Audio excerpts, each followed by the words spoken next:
පටන් මේවා වුණාද? ඔව්. මෙහෙම මේ ඉස්සරහලා මේ මල හරියට අල්ල ගන්න ඕනේ. ඔයා මේක මං කියන එකත් අහගන්න. ඉරට ටිකක් මේ නැමෙන්නේ නැති වෙන්න සෙට් කරගන්න ඕනේ. හොඳට සුද්ධ කරගෙන මෙහෙම.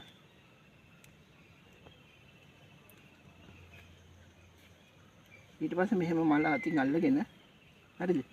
මේ විදිහට මේ පල්ලෙහාට ගන්නවා මේ විදිහට. මේ කැල්ල තමයි පාද ගන්න ඕනේ මේ. මෙන්න මේකේ මේ යට තමයි පරාග තියෙන්නේ මේ. පේනවද? ලං කරන්න ඕක.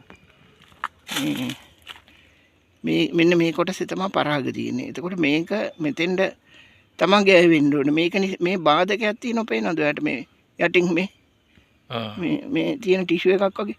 මේක මෙහෙම උස්සන්න ඕනේ. හරිද? උස්සලා මෙහෙම අතින් තද කරන්න ඕනේ. මෙතන ගෑවෙන්න ඕනේ මේ පරාග ටික. මේ මෙතන ගෑවෙන්න ඕනේ.